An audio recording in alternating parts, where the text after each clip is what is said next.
Un nouvel animé Digimon est arrivé cet automne en la date du 5 octobre 2025. Sans trop jouer le suspense en plus d'avoir déjà lu l'intitulé, c'est par Digimon Beat Break que nous pouvons le nommer. Pour ceux qui auraient déjà aperçu les visuels et rien qu'à la lecture ou à l'écoute du nom, on comprend que ce nouvel arrivant n'est pas là pour faire vibrer la licence indistinctement. Il s'agit ici d'une nouvelle entrée qui souhaite jouer avec nos émotions, littéralement. Mais que se cache-t-il derrière ce titre exactement? Et surtout, d'une certaine hype, ce nouveau venu est-il méritant? Spoiler alerte, assurément. Aussi, plutôt que de me perdre dans mon habituel logoré au ton familier, je vais séant me faire concision et ainsi abréger. C'est pourquoi vous êtes dès à présent invité à cette vidéo liker, commenter et à cette chaîne vous abonner. Cela étant dit, nous voici maintenant partis.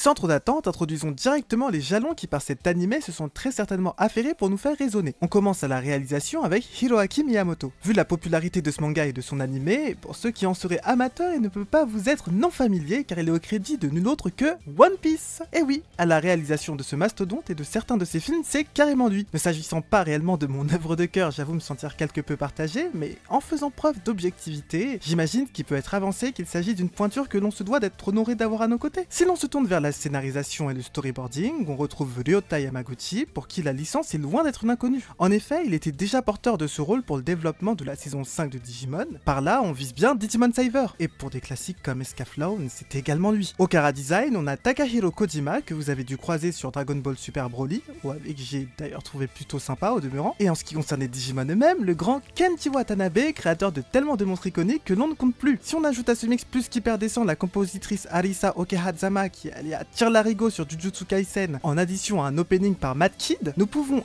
à ce stade, quelque peu suspecter que Toei n'est pas là pour faire les choses à moitié. Pour le coup, là, vraiment pas. Allons donc essayer de voir ce qui se cache derrière cet ensemble rigoureusement renforcé. On dit que l'humanité a cru toucher à une nouvelle ère. Ils avaient découvert l'e-pulse, une énergie invisible née de leurs propres pensées, de leurs émotions les plus intenses. Avec elle, ils ont créé des machines appelées Sapotama. Ces sphères brillantes étaient censées leur servir d'assistant, leur ouvrir les portes d'un futur plus simple, plus sûr. Mais ils ont oublié que toute lumière appelle son ombre. De cette énergie ont surgi des créatures que nul n'attendait, des êtres vivants, faits de données et d'instincts. On les a appelés Digimon. Certains les considèrent comme des monstres. Moi je dirais qu'ils ne sont que le reflet de ce que nous portons en nous. Le meilleur, comme le pire. Et lorsque Tomoro Tenma a vu son propre Sapotama donner naissance à un Gekkomon, son destin s'est retrouvé lié à jamais à ce nouveau monde en train d'éclore. Digimon Beat Break, c'est donc l'histoire d'un garçon, Tomoro, qui rejoint un certain Kyo Sawashiro, leader de l'équipe de chasseurs de primes, les Golden Dawn. Ensemble, ils devront naturellement affronter des dangers grandissants, mais finalement aussi chercher une réponse. Est-il possible de construire une coexistence fragile entre humains et Digimon, ou bien sommes-nous condamnés à la rupture ? En tant qu'être humain, ou plutôt en tant que partie d'un certain groupe un peu plus restreint, nous aimons aller à nous qualifier d'émotionnels, bien entendu d'intellectuels, parfois de sensoriels, mais déjà considérablement moins de visuels. Donc ici on va pas passer par quatre chemins, ce qui saute aux yeux c'est la direction artistique adoptée pour cet animé qui, en comparaison à celle de ses frères aînés, n'a rien d'usuel. Là, très clairement, c'est aux côtés d'une nouvelle DA qu'on nous envoie naviguer. Par ailleurs, en me permettant une halte sur ce sujet-là, si je devais dans les grosses lignes résumer, je dirais que pour la licence en termes de direction artistique, on a celle des 7 premières saisons de l'animé, avec Saver qui a été quelque peu ostracisé, celle d'Upmon et Ghost Games gardant des tons enfantins mais plus épurés, celle des Digimon Story et des nouveaux Worlds quelque peu avec sa plus apparente maturité, marquant aux jeux vidéo leur singularité, et maintenant celle de Digimon Beat Break qui semble être un mélange des éléments susmentionnés. On parle ici d'un style coloré et moderne qui garde des traits cartoon dynamiques avec une impression de cel shading raffiné s'inscrivant dans cette lignée d'animé pensé directement pour le streaming, c'est-à-dire rapide, lisible et visuellement percutant. Les personnages paraissent plus expressifs, leur silhouette plus tranchée, et les Digimon eux-mêmes bénéficient de contours clairs et d'un rendu énergique qui se distingue de l'ambiance parfois plus sage ou enfantine des prédécesseurs malgré la souhaitée monstruosité. Mention spéciale pour Seekers avec ses inspirations cyberpunks et Liberators, un peu plus classique dans sa présentation, étant un hybride shonen webtoon. Au-delà de la direction artistique, il y a ce détail, que dis-je, cet élément symbolique dont l'absence appuyée n'aurait su trop longuement rester caché. Les fameuses goggles à hériter, marqueurs iconiques de Tai, Davis, Takato, Takuya, Taiki, Haru, bref, de presque tous les héros Digimon jusqu'ici. Marcus Sold y avait échappé, mais au moins il avait son charisme brut, dira-t-on, pour compenser. Et ici,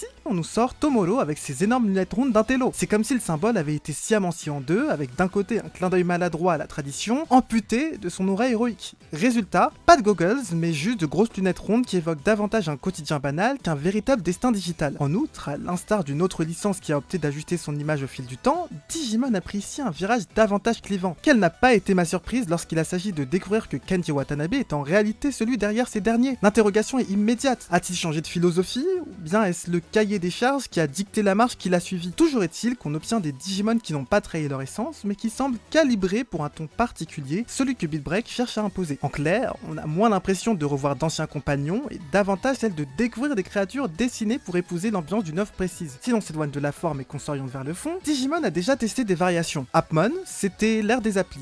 Ghost Game, les fantômes holographiques un peu horrifiques. Beat Break pousse encore plus loin. Il ne s'agit plus seulement d'actualiser les monstres au goût du jour, mais de questionner carrément le lien originel entre humains et Digimon. Cette fois, ce ne sont pas des partenaires tombés du ciel, ni des esprits mythiques incarnés comme dans Frontier. Non, les Digimon émergent directement d'une ressource humaine, l'Impulse, énergie brute faite de pensée et d'émotions. C'est à la fois une idée brillante et perturbante dans le sens où la frontière entre alliés et parasites devient poreuse. Ton Digimon n'est plus un compagnon extérieur venu te sauver, il est le reflet amplifié de tes propres tourments. Implication, le contrat fondateur de la licence, 2 mondes, 2 existences, une rencontre se fissure pour laisser place à quelque chose de plus instable, voire presque inquiétant en fait. Et forcément, cela rejaillit sur l'ambiance générale. C'est comme si Beat Break voulait rappeler aux fans, vous croyez avoir tout vu ?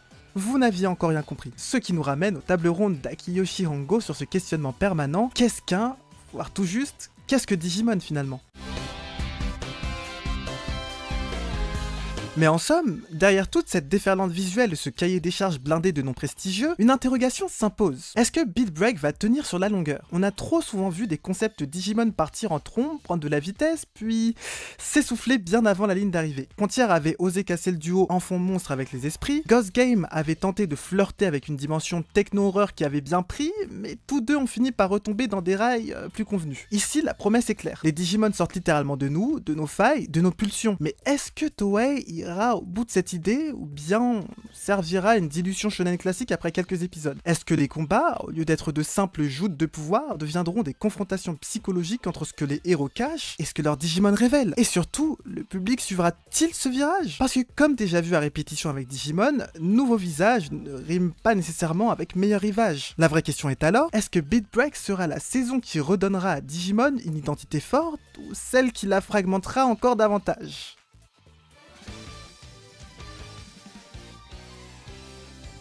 En définitive, Digimon Beat Break ne semble pas être une simple itération hasardée. Cela ressemble davantage à une tentative assumée de redéfinir les bases et de jouer avec nos attentes afin de plus nombreusement nous retrouver face à un apparat en teinte saturée inédit à la licence mais quelque peu en ligne avec les tendances de ces dernières années. Devenir l'une des séries Digimon les plus lisibles visuellement paraît être une réelle volonté, évoluant dans une ère de binge-watch effréné. Hype exagéré ou pressentiment fondé? Une chose est sûre, Digimon Beat Break a déjà réussi à faire ce que peu de saisons de la licence avaient osé avant elle. Elle nous force à nous poser des questions, mais pas n'importe lesquelles.